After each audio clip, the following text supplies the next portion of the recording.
Assalamualaikum warahmatullahi wabarakatuh, teman pecinta sejarah. Berjumpa lagi dengan saya Anissa Amisani, masih di program yang sama, Baca Sejarah.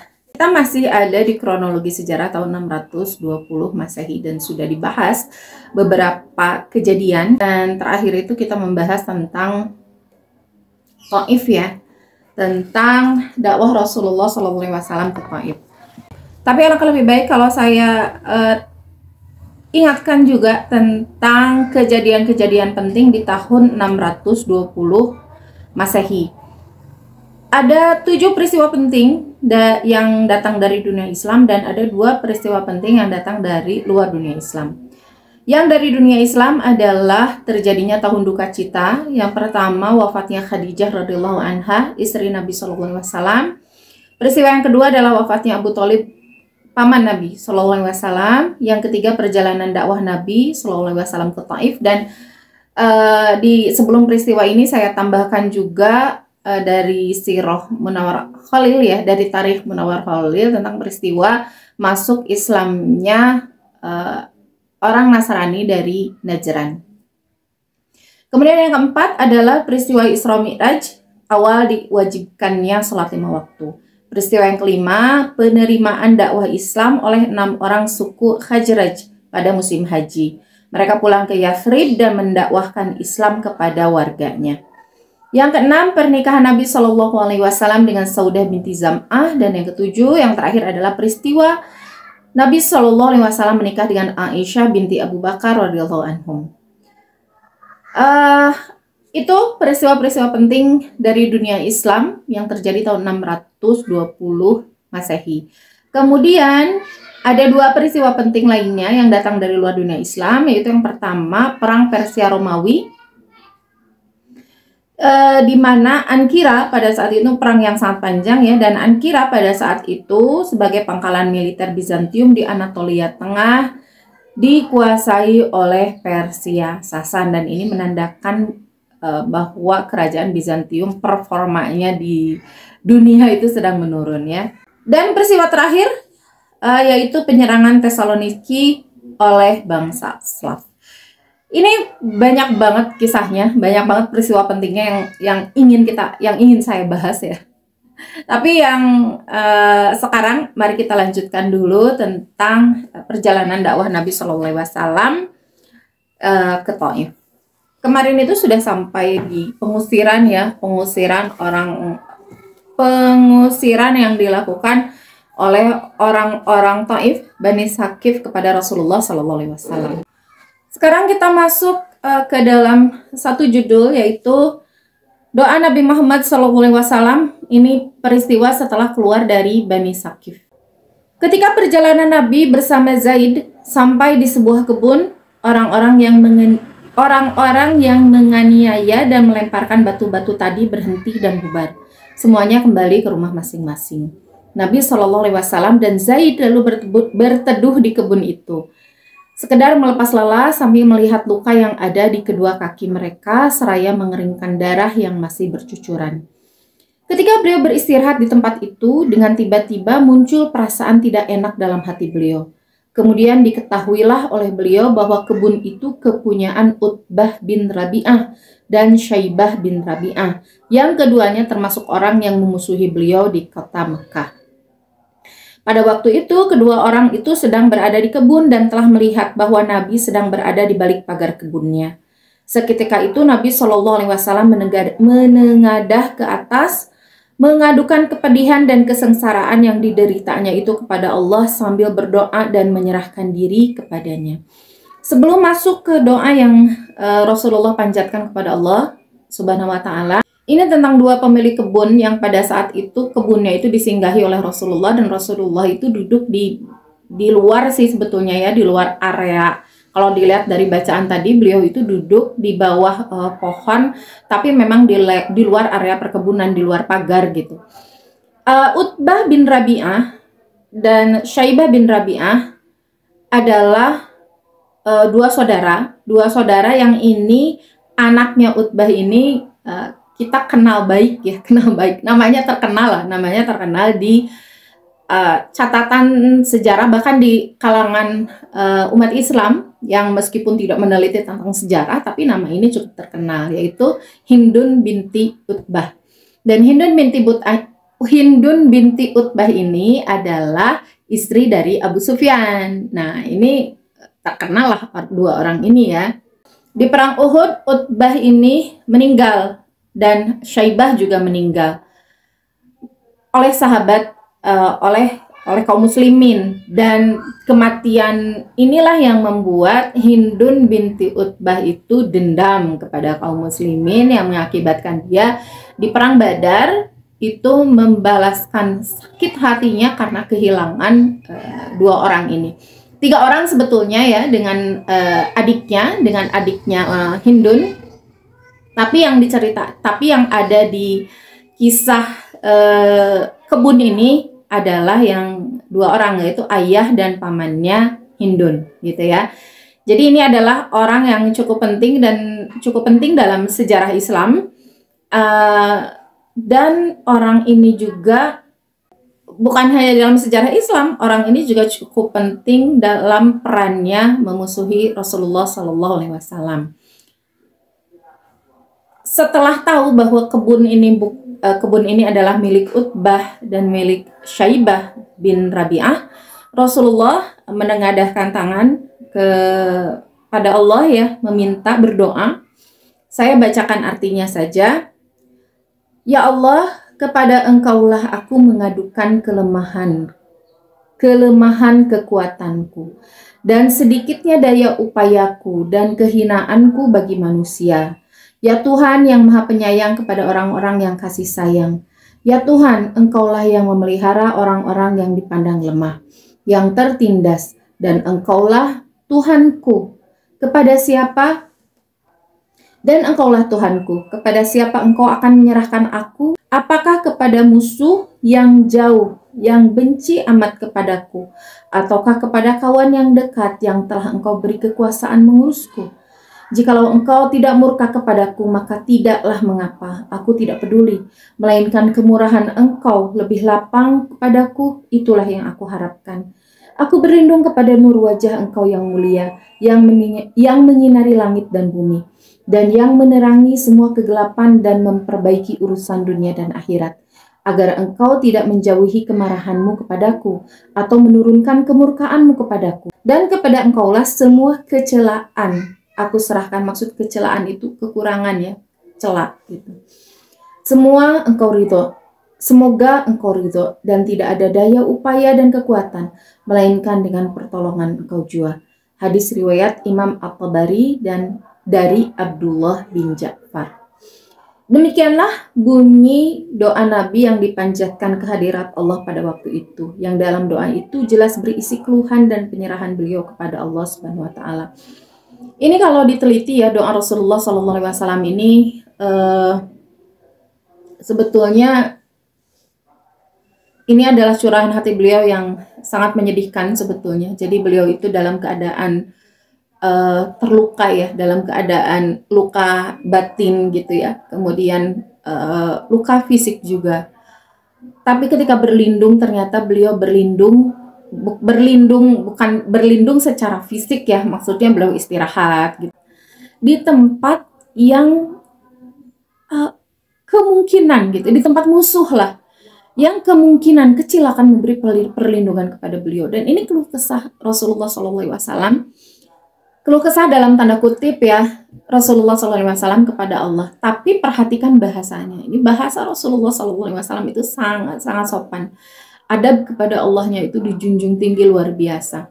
Tidak ada kata-kata, mungkin kalau kita kata-katanya, ya Allah, aku sudah melakukan banyak hal, ya Allah kenapa seperti ini gitu ya. Doa-doa orang-orang zaman sekarang kan seperti itu. Doa-doa kita kan kadang-kadang seperti itu, ketika kita sudah menderita, kita sakit misalnya ya, kita dalam keadaan sangat-sangat terpuruk, doa kita itu seolah-olah mempertanyakan, kenapa? Ya Allah, aku itu sudah diuji oleh-Mu dengan ini. Lalu kenapa sekarang juga ditambah lagi seperti ini? Ketika aku ingin istirahat, aku ditambah lagi. Ternyata istirahatnya itu belum tentu jadi istirahat gitu. belum tentu orang bakal nerima aku gitu dan sebagainya. Tapi bahasa Rasulullah ini bahasa yang sangat-sangat luar biasa, sangat-sangat sopan, tidak ada prasangka-prasangka buruk Rasulullah SAW kepada Allah ya. Dan ini yang harus kita tiru benar-benar. Poin kedua adalah husnuzonnya Rasulullah SAW kepada Allah. Ini yang juga harus kita tiru. Dalam keadaan seperti itu tidak ada satu prasangka pun Rasulullah SAW kepada Allah yang buruk.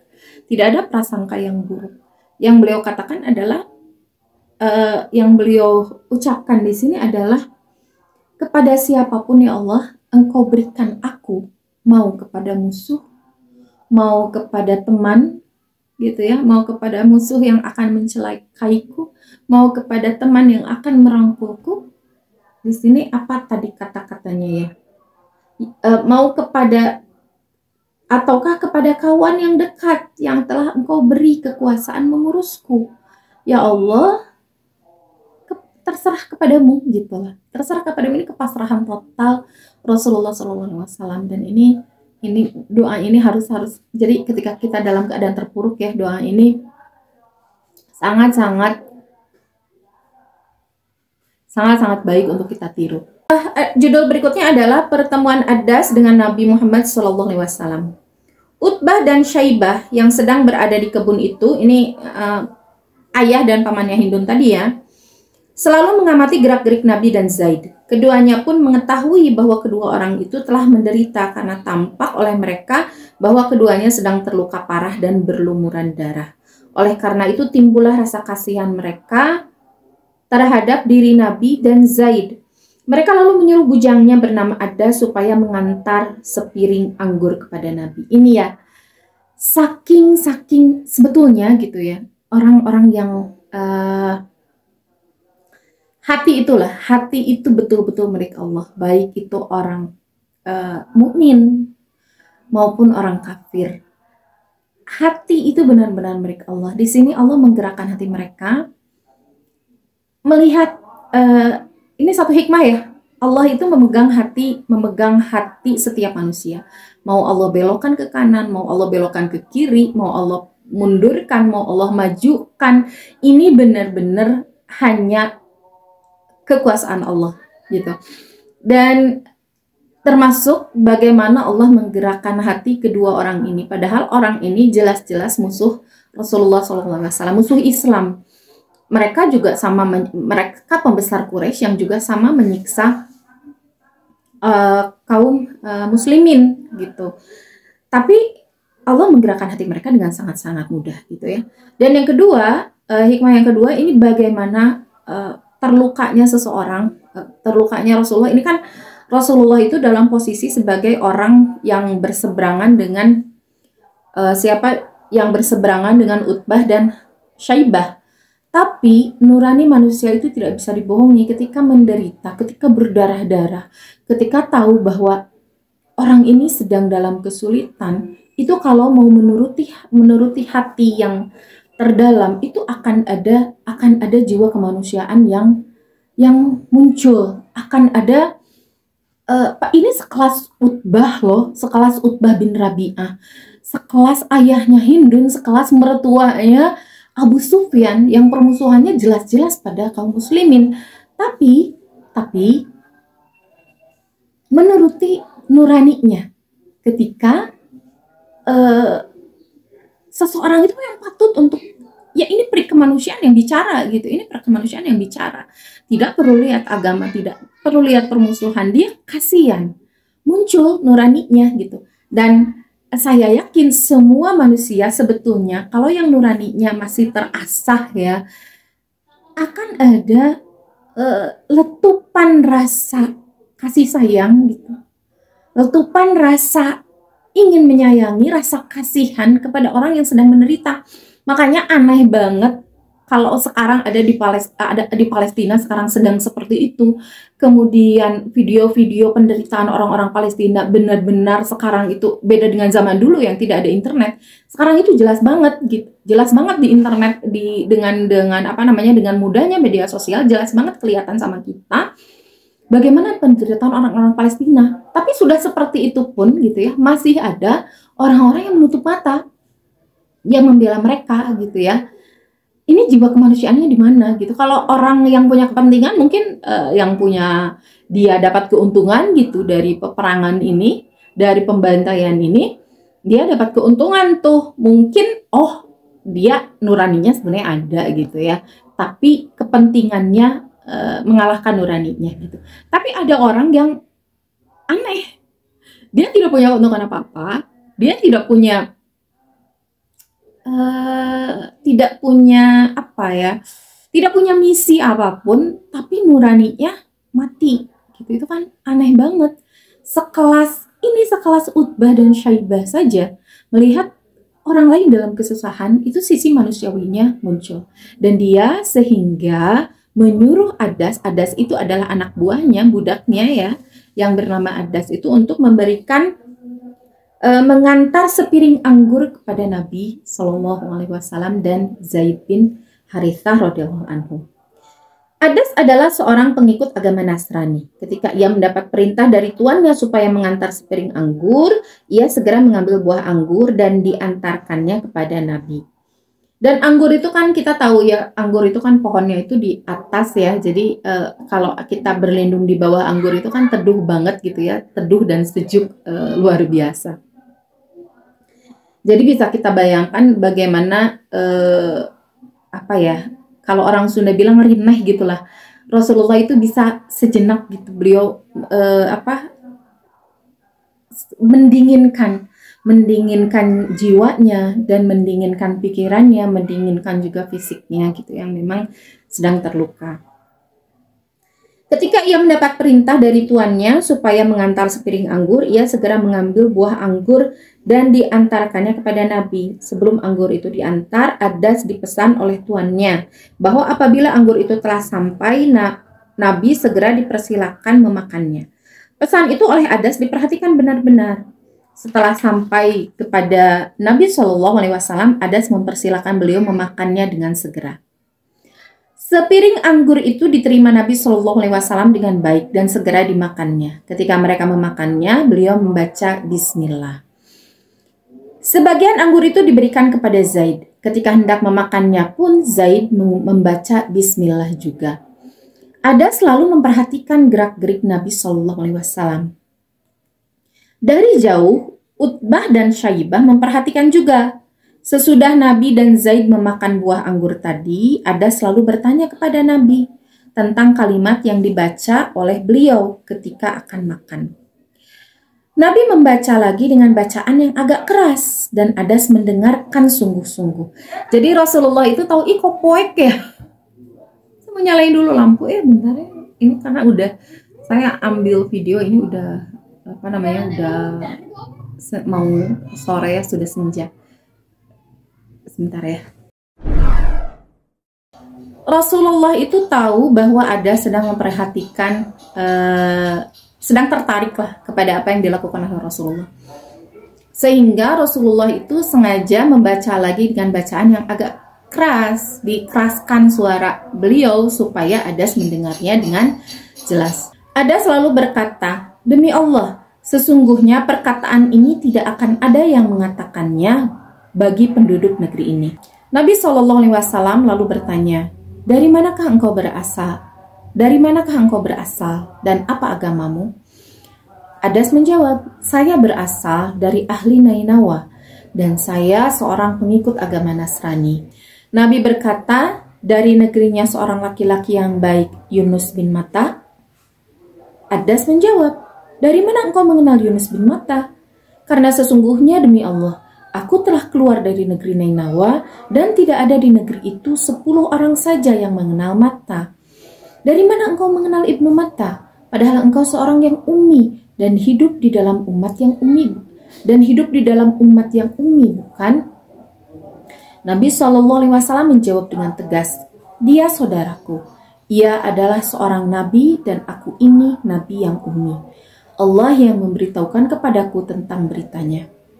Kemudian Nabi Shallallahu Alaihi Wasallam dengan tenang dan dengan suara yang lantang membaca beberapa ayat Al-Quran yang di dalamnya menceritakan riwayat Nabi Yunus.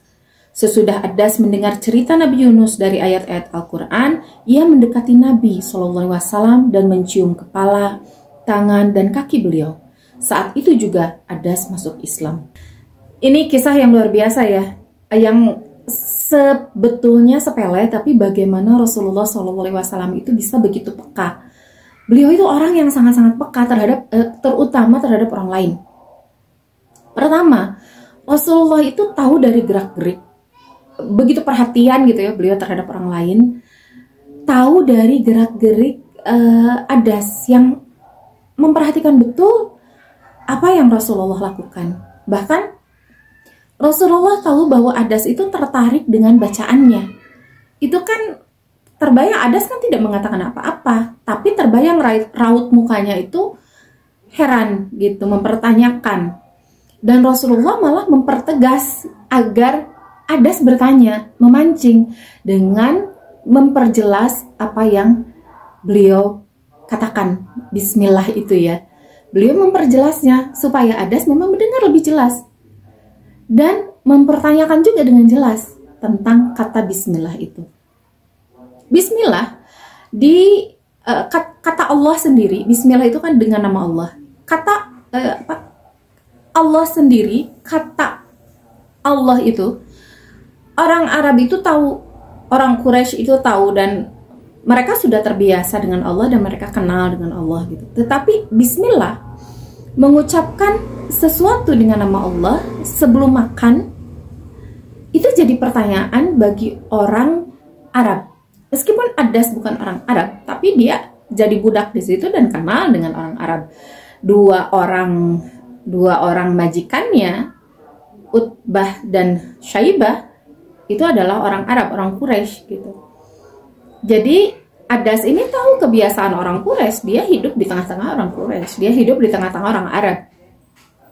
Maka ketika mendengar kata-kata yang cukup asing, Bismillah, itu Adas penasaran.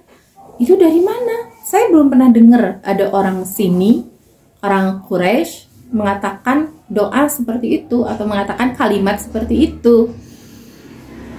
Nah, ini sudah kena dong. Kemudian yang kedua, nih poin yang kedua, ini sebagai hikmah ya bagi kita.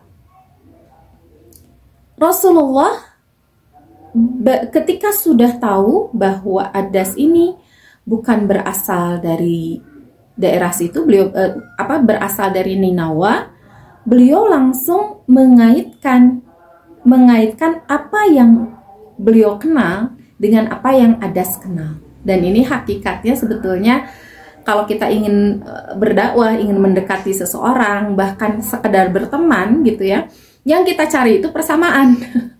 Nggak nanya dulu Ninawa itu sebelah mana ya gitu. Kita cari dulu di memori kita apa nih yang kita ingat tentang nama daerah yang disebutkan oleh orang ini gitu. Misalnya saya dari daerah mana gitu, dari Garut. Oh iya ya, yang penghasil dodol itu ya. Nah gitu. Ini yang diajarkan Rasulullah pada kita.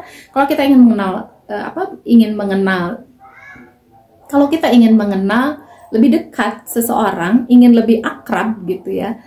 Ini cara yang sangat bagus gitu ya. Dan ini sangat-sangat kena dalam dakwah. Jadi sebelum mengatakan tentang Islam, sebelum mengatakan tentang maksud kita dekatkan dulu hatinya dulu gitu, yang harus kita dekatkan. Ini cara Rasulullah adalah dengan mengaitkan satu hal yang dikenal oleh lawan bicaranya, juga dikenal oleh dia, yaitu tentang yang dikenal juga oleh beliau gitu ya, yaitu tentang Yunus bin Matta, seorang nabi yang mulia. Nah orang ini kan berasa jadi lebih dekat gak sih gitu. Kayak kita ada misalnya di luar daerah, tiba-tiba ketemu dengan orang yang kenal dengan daerah kita, itu kan kita berasa langsung deket. Kok tahu gitu? Kita langsung, hati kita itu langsung terbuka gitu ya. Ini juga yang terjadi terhadap Adas gitu. Loh, kok engkau tahu tentang seseorang yang bahkan bahkan di negaranya pun udah banyak yang nggak kenal gitu. Jadi di Nainawa sendiri paling kata Adas itu tinggal 10 orangan lah yang kenal dengan Yusuf bin Matta. Ditambah lagi tambahan oleh Rasulullah ucapan tentang pujian terhadap Yunus bin Matta, terhadap orang yang dihormati oleh Adas. Kata beliau, dia adalah seorang laki-laki yang baik. Lalu terjadilah dialog berikutnya, lalu dijelaskan tentang Yunus bin Matta oleh Rasulullah dengan membacakan Al-Qur'annya. Dan selanjutnya sampai akhirnya Adas masuk Islam. Hikmah yang ketiga dari kisah ini ya, saya tidak terbayang sih kalau ini terjadi dengan saya. Maksudnya kita dalam keadaan terpuruk, dalam keadaan menderita, tapi kita masih ingat dengan tujuan kita. Ini luar biasa banget. Kayaknya cuma Rasulullah yang seperti ini ya. Dan ini ngasih hikmah juga buat kita, teman-teman pecinta sejarah semua. Apapun yang terjadi, kita sedang terpuruk, kita dalam keadaan mundur ke belakang, kita dalam keadaan jatuh, berguling-guling dan sebagainya, jangan pernah lupakan tujuan utama kita gitu. Di sini kan tujuan utama seorang rasul adalah berdakwah. Beliau dalam keadaan terpuruk, dalam keadaan jatuh, dalam keadaan di titik nol lah katakanlah ya, tetap ingat dengan tujuannya, sehingga ketemu dengan orang yang beliau ingat adalah dakwah gitu. Di pikiran beliau tujuan itu benar-benar terpatri, bukan hanya di pikirannya, di hati beliau tujuan itu benar-benar terpatri. Dan ketika tujuan itu sudah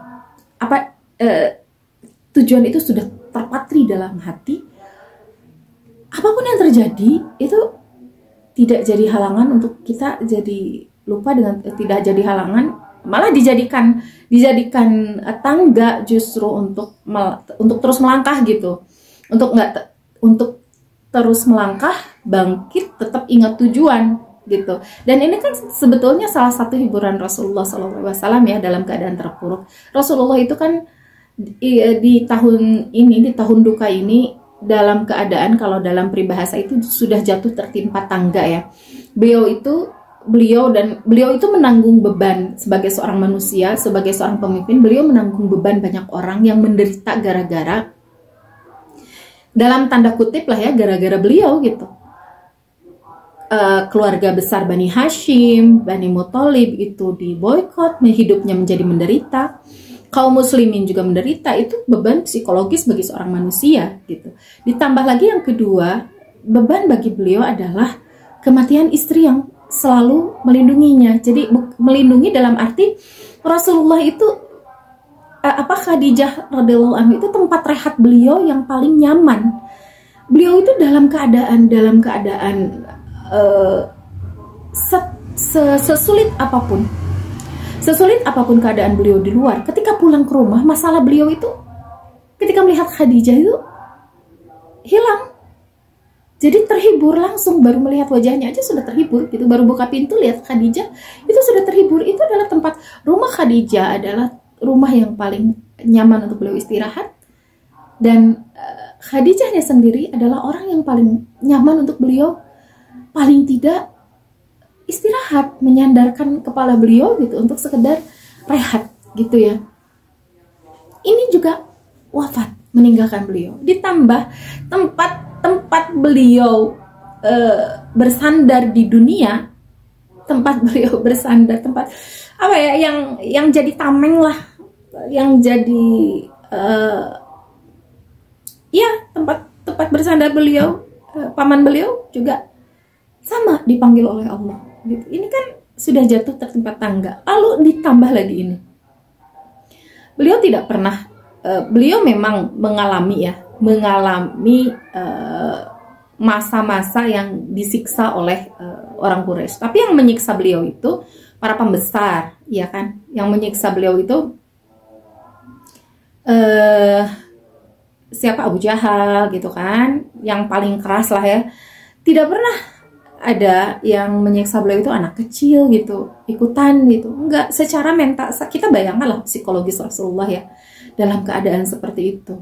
Tapi kalau kita ya kita sebagai manusia biasa udah ya Allah gitu. Tapi karena Allah ini, Rasulullah ini memang manusia pilihan Allah ya. Jadi jiwanya itu sekuat apa, mentalnya itu jiwanya itu seluas apa, dan mentalnya itu sekuat apa, itu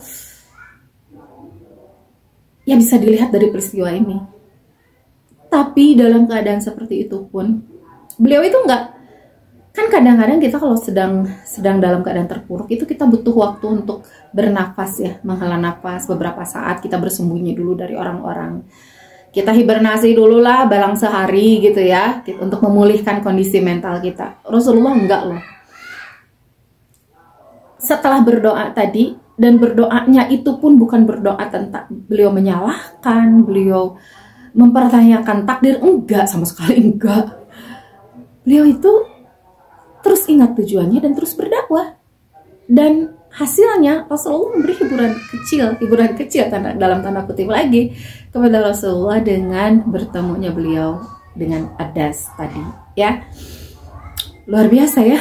Ini apalagi kalau seorang ustadz yang menyampaikan, ya pasti bakal banyak hikmah yang lebih banyak dari ini ya. Kita lanjut ke buku.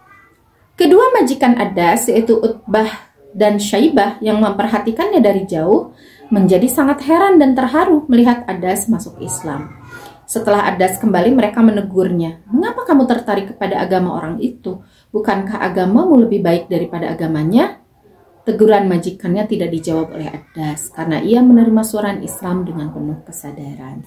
Tetapi ada juga di kisah yang lain ya, di luar buku ini, yang tidak secara detail menceritakan Adas ini masuk Islam gitu. Jadi kisahnya itu terhenti sampai mencium tadi ya. Adas mencium kepala Rasulullah, mencium tangan gitu dan sebagainya.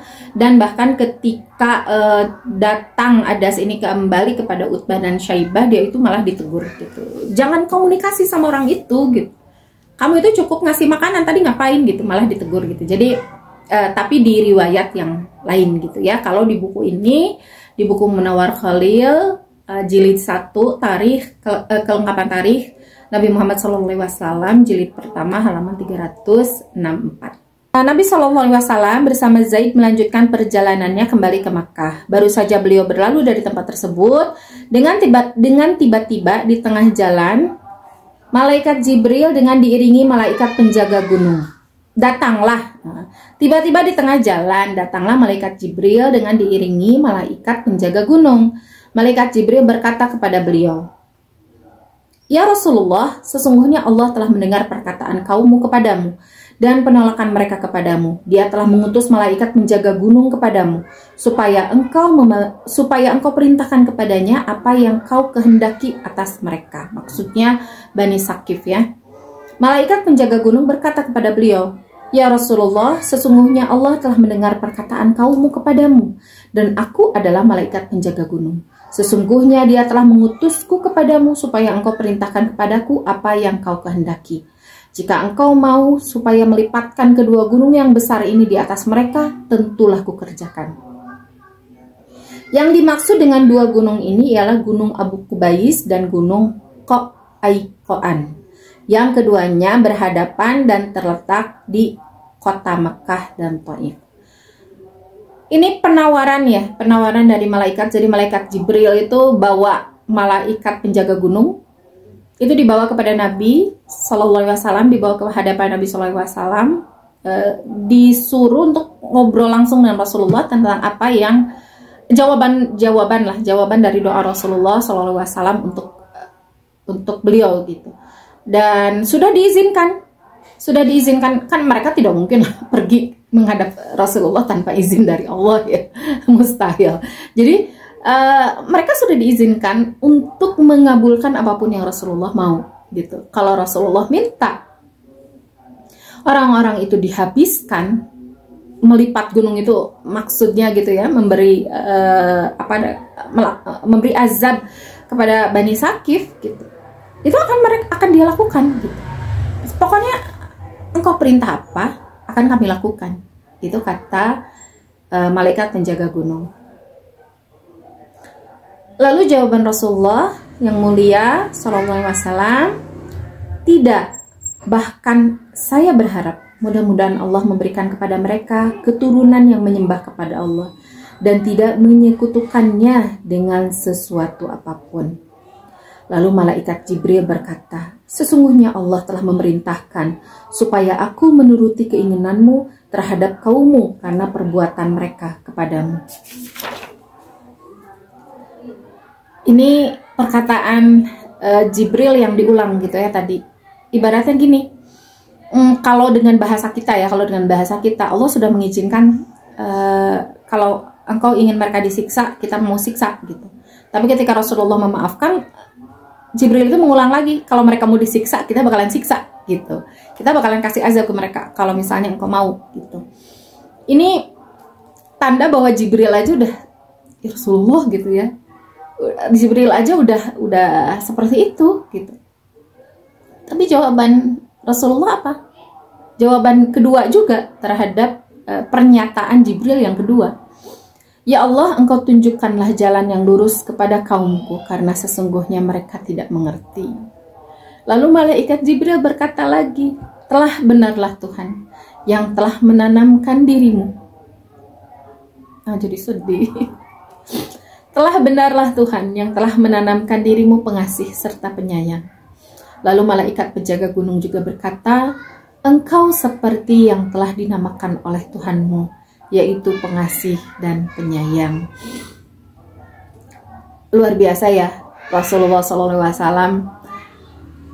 Aduh, hatinya itu seluas apa sih gitu. Hatinya itu seluas apa sih sepemaaf ini.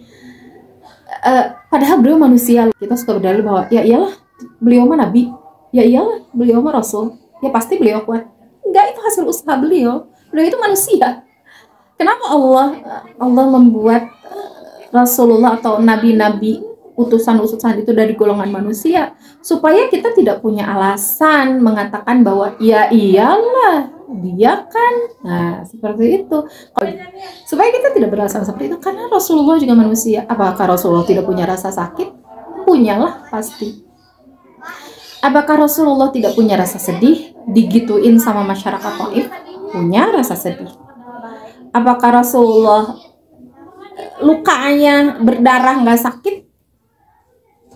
Sakit lah. Beliau manusia sama dengan kita. Cuma beliau itu dadanya itu, hatinya luas, seluas-luasnya, sebagaimana yang Jibril katakan, dirimu itu pengasih serta penyayang gitu ya. Karena memang Allah, ya ini manusia pilihan, manusia tapi pilihan, manusia yang memang oleh Allah itu masih ada kecenderungan berbuat salah, tapi sudah dimaksum. Dan kesalahan Rasulullah itu apa sih? Apa sih kesalahan Rasulullah? Nggak ada, tapi sudah dimaksum. Tapi nggak sebanyak kesalahan kita. Jelas Rasulullah itu kesalahannya kalau menurut kita ya wajar lah gitu. Contoh kesalahan Rasulullah adalah yang Allah turunkan surat Abasa itu ya, yang Rasulullah bermuka masam. Dan kalau menurut kita ya wajar sih ya, Rasulullah kan waktu itu sedang berdakwah ke pembesar. Maksudnya kesalahan-kesalahan Rasulullah itu bisa kita maklumi dan sangat-sangat manusiawi. Tapi kan kita kok susah ya. Ya justru disitulah perjuangannya ya. Rasulullah juga itu mengalami proses yang sangat panjang. Rasulullah nggak ujuk-ujuk tring gitu tiba-tiba jadi pemaaf seperti itu, enggak. Proses beliau itu oleh Allah ditarbiyah sejak dari bayi, bahkan ya dari usia beliau ditinggalkan, dari sejak kandungan beliau itu benar-benar oleh Allah memang disiapkan dengan tempaan yang luar biasa sehingga beliau menjadi manusia yang sangat istimewa. Oke teman-teman, terima kasih untuk hari ini. Sampai jumpa lagi di peristiwa penting berikutnya masih di tahun 620 Masehi. Mudah-mudahan Allah memberikan waktu kepada kita dan memberikan kesempatan kepada kita untuk bertemu lagi untuk membacakan kisah Isra Mi'raj. Terima kasih dan sampai jumpa lagi. Assalamualaikum warahmatullahi wabarakatuh.